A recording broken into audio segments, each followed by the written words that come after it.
안녕하세요. 지렁입니다. 제가 한 2달 전에 인스타 10,000팔로우, 유튜브 1,000팔로우 기념으로 Q&A를 받았었잖아요. 그런데 그 뒤로 일정이 조금 바빠지면서 영상 업로드가 너무 늦어져가지고 너무 죄송합니다. 질문을 생각보다 되게 많이 보내주셨더라고요. 그래가지고 이거를 어떡하지 하다가 개인적인 것들에 대한 질문은 조금 나중에 후속편으로 진행을 하고, 오늘은 직업적인 거에 대한 질문을 가지고 와봤어요. 영상 길이가 좀 길어질지도 모르겠어요. 그래서 밑에 타임라인을 걸어둘 테니까 참고하시면서 원하시는 질문을 보시면 되실 것 같아요. 그리고 제가 여기 봉에 핸드폰을 걸어놔가지고 화면이 조금 흔들리는데 조금만 감안해서 봐주시면 감사하겠습니다. 그럼 질문 답변 시작해볼게요. 첫 번째 질문. 지렁이네는 언제부터 시작하셨나요?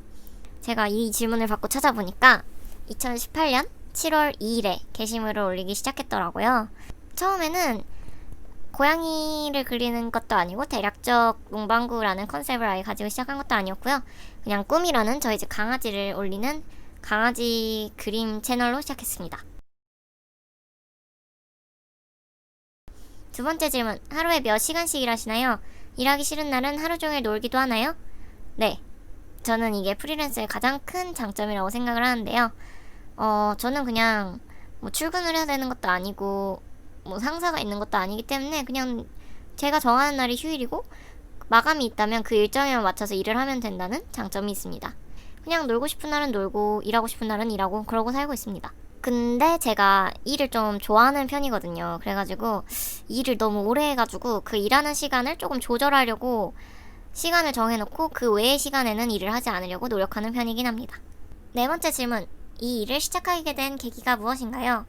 저는 학교에 다니면서 몇 가지를 배웠는데요. 그중 한 가지는 나는 디자인과 맞지 않다였어요. 그래서 내가 싫어하는 거를 하면서 인생의 3분의 1을 보내고 싶지 않다라는 생각이 되게 컸고요. 그래서 내가 좋아하는 걸 하면서 살 수 있는 방법이 뭘까라고 고민을 해보다가 나는 낙서하는 게 좋고 막 밀도 있는 거 그리는 것보다는 좀 빨리빨리 넘어갈 수 있는 그런 그림이 좋아 라고 생각을 하게 돼서 이제 SNS에 하나둘 업로드를 하게 되면서 이 일을 시작하게 된 것 같아요. 다섯 번째 질문. 처음 시작은 어떻게 하셨나요? 팔로우는 어떻게 모으셨나요? 처음 시작을 하기가 참 어렵죠. 아무래도 저는 그냥 무턱대고 시작을 했던 것 같아요. 사실 속으로는 딱 첫 번째 게시물을 올리면서 굉장히 기대를 하면서 올렸어요. 뭔가 딱 상상에는 딱 올리기만 하면 사람들이 막 득달같이 달려들어가지고 막 좋아요 누르고 팔로우하고 막 이럴 줄 알았거든요. 지금 생각하면 왜 그랬는지 모르겠어요. 또 생각보다 반응이 없는 거예요. 당연히 반응이 없죠. 팔로우하는 사람도 없는데 갑자기 누가 어디서 와서 그걸 보겠어요. 그런데 이제 그냥 노출을 늘리기 위해서 매일매일 게시물을 올렸어요. 한 달 동안. 그랬더니 조금씩 나를 봐주는 작가분들도 생기고 막 이러더라고요. 그렇게 시작을 하게 된 것 같아요. 그냥 무턱대고. 여러분도 팔로우를 어떻게 모으지? 어떻게 해야 되지? 걱정하시지 마시고 그냥 내가 하고 싶은 게 뭔지를 고민해보시고 지속적으로 올리면 언젠간 팔로워가 많이 모일 것 같아요. 물론 저도 팔로워가 그렇게 많은 편이 아니라서. 여섯 번째 질문. 모든 일은 혼자 하시나요? 네, 저는 지금 모든 일을 혼자 하고 있습니다. 제가 하는 주 업무에는 그림 그리기, 칼선, 포장, 재고 관리, 입점처 관리, 기타 작은 외주들 정도가 있습니다. 일곱 번째 질문.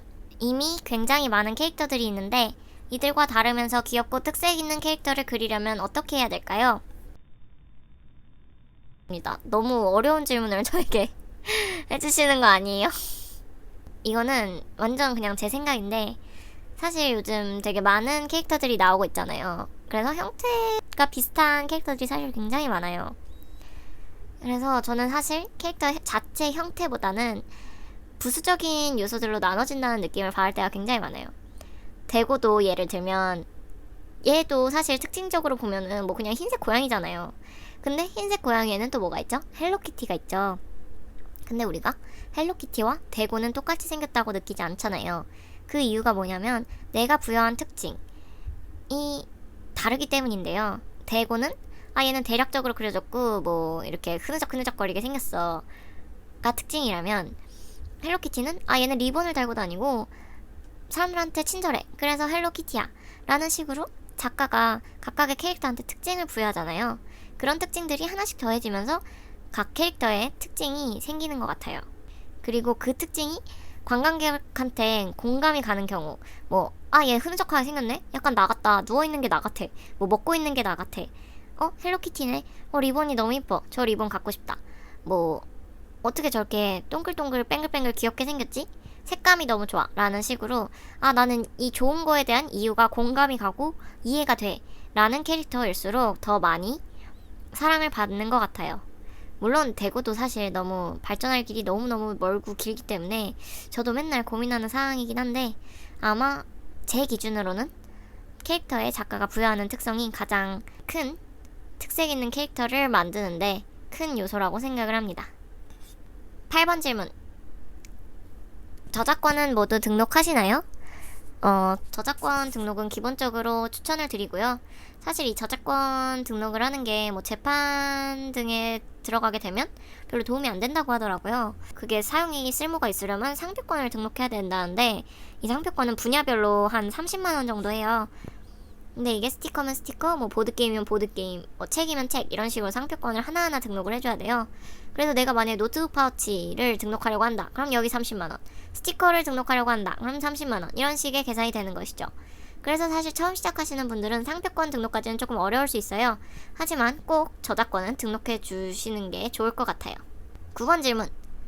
이거는 조금 민감한 질문일 수도 있는데, 업체는 왜 안 알려주시나요? 업체 알려주세요. 라는 질문도 있었고, 사실 이거에 관련한 거는 처음 시작할 때부터 지금까지 지속적으로 문의가 오고 있는 질문이에요. 제가 업체를 알려드리지 않는 가장 큰 이유는 제가 업체의 퀄리티에 대해서 보장을 해드릴 수가 없기 때문이에요. 제가 얼마 전까지 계속 쭉 써오던 업체가 있었어요. 근데 거기서 이제 믿고 저는 한 번에 또 엄청나게 많이 발주를 했죠. 거의 뭐 엄청나게 많이 발주를 했어요. 그런데 색상이 다 타서 온 거예요. 근데 이거를 정말 뭐 재작업을 해달라고 해도 절대 안 해주거든요. 업체들은 절대 재작업 및 환불을 해주지 않습니다. 그게 엄청난 뭐 거의 구겨져서 왔다 막 이런 게 아닌 이상 절대 재작업을 해주지 않아요. 그래서 그냥 그거 다 날렸죠. 근데 그래서 갑자기 너무 정말 다행이다 싶었어요. 업체를 알려드리지 않은 게. 결국엔 그 업체만 돈을 버는 거잖아요. 제가 그 업체를 대변해서 광고를 해주는 것 뿐이고. 그래서 저는 그게 가장 큰 이유입니다. 저는 업체의 퀄리티를 보장할 수도 없고 그 업체를 광고해줄 이유도 없기 때문에 업체를 알려드리지 않고 있어요. 그리고 세 번째 이유는 이제 지렁이네는 일반 사업자에 등록된 사업체이기 때문에 사실 업체가 어려운 말로 하자면 다 거래처예요.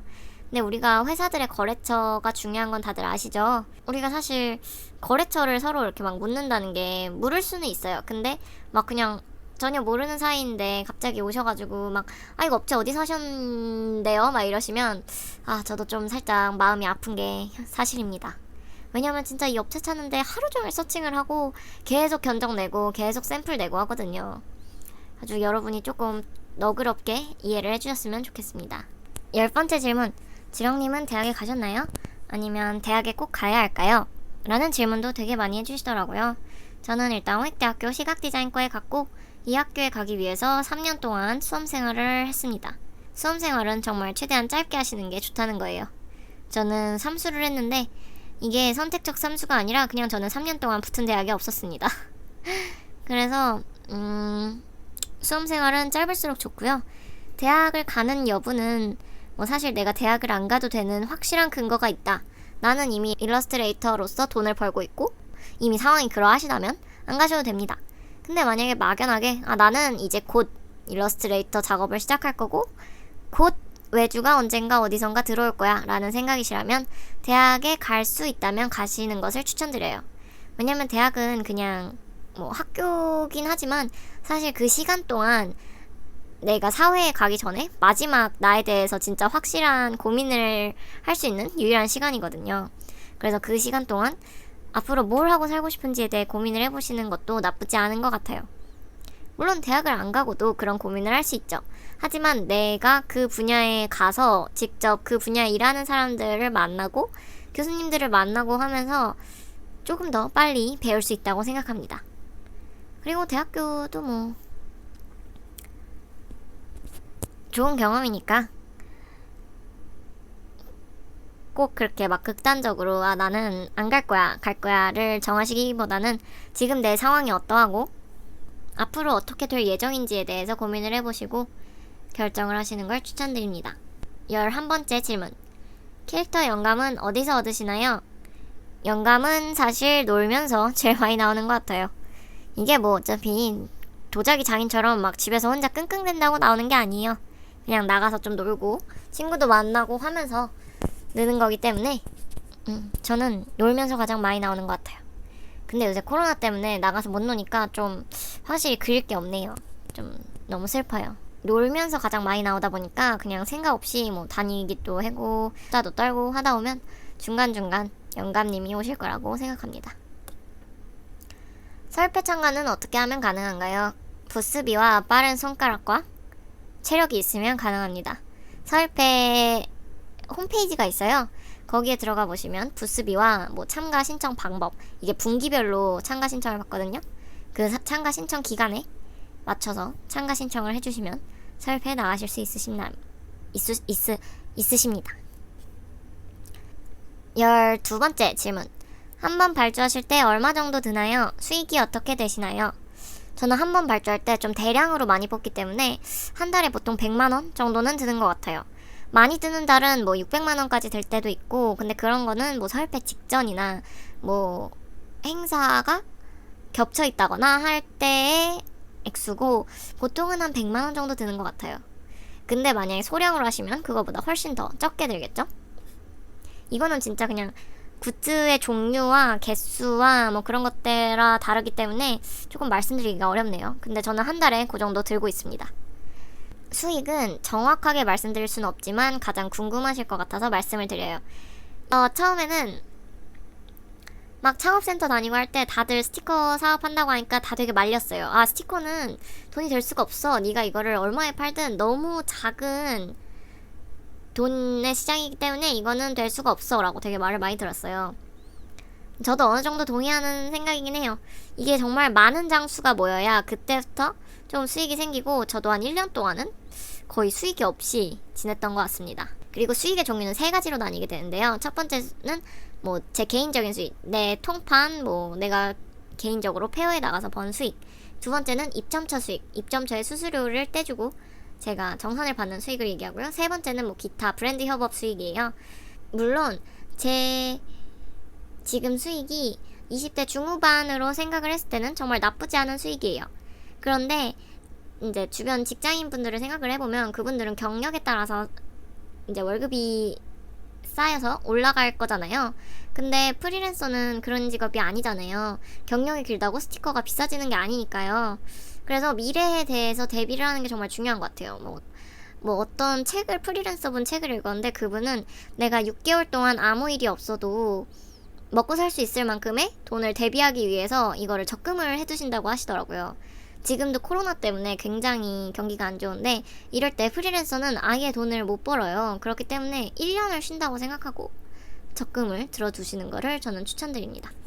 13번째 질문. 포장하시는 거 안 힘드시나요?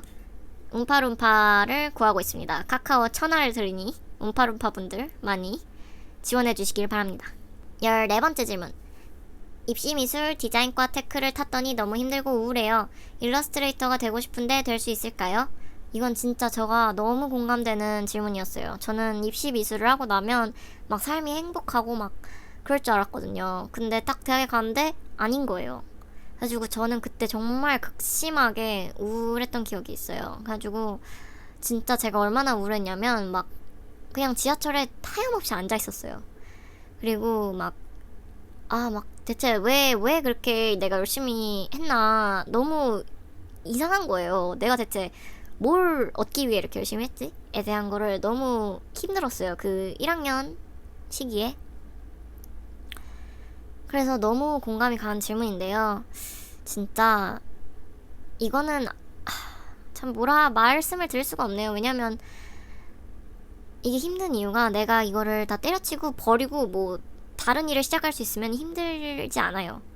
근데 내가 이거를 버릴 수도 없고 어찌됐든 나랑 가져가야 되는 건데 하기가 싫은 거죠. 그럴 때 정말 힘들어지죠. 그래서 저는 제 나름대로 이거를 어떻게 내가 중도에 그만두지 않으면서 가져갈 수 있을까 고민을 해보고, 아, 그러면은 나는 그냥 내 그림을 그리면서 그걸 과제로 내야겠다 해가지고 시작한 게 사실 지렁이네예요. 여러분도 그런 식으로 약간 과제와 일러스트에 발을 퐁당퐁당 왔다 갔다 하시면서 담그시거나,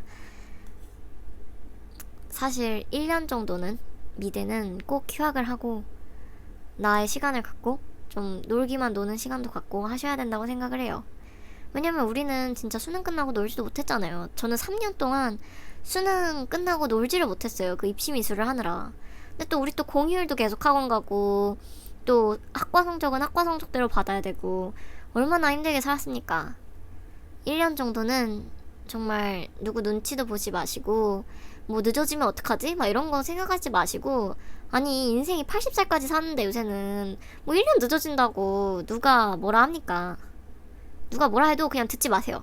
그냥 1년은 쉬셔도 돼요. 정말 다 즐겁자고 하는 짓인데 좀 쉬면서 그림도 그리시고, 뭐 하고 싶은 생각도 해보시고, 학교를 꾸준히 버텨내셨으면 좋겠습니다. 그리고 또 이게 졸업하면 또 엄청 행복해질 것 같잖아요. 졸업해도 또 별게 없더라고요. 그러니까 충분히 힘들어하시고 4년을 어떻게 하면 내가 버틸 수 있을 것인가에 대한 진짜 진지한 고민을 해보시고, 내가 하고 싶은 일과 이 거지 같은 과제에 접점을 찾으셔서 그걸 어쨌든 퉁쳐내시는 거를 추천드립니다. 저는 일단 그렇게 했다고 말씀을 드릴 수 있네요. 자, 이렇게 제가 준비해온 질문이 다 끝이 나는데요. 정말 많이 추려가지고 너무 죄송하네요. 그런데도 지금 촬영 시간이 34분째니까 영상이 얼마나 길어질지 좀 겁이 나네요. 질문해주신 분들 너무 감사하고 답변을 전부 드리지 못해서 정말 죄송합니다. 그러면 저는 여기까지 오늘 하도록 하고, 다음에 또 개인적인 질문들에 대해 Q&A 가져와 보도록 하겠습니다. 그럼 여러분 안녕히 계세요. 오늘도 봐주셔서 정말 감사하고 좋아요와 구독 버튼 꼭꼭 눌러주시는 거 잊지 마시고요. 그럼 다음 시간에 봬요. 안녕히 계세요.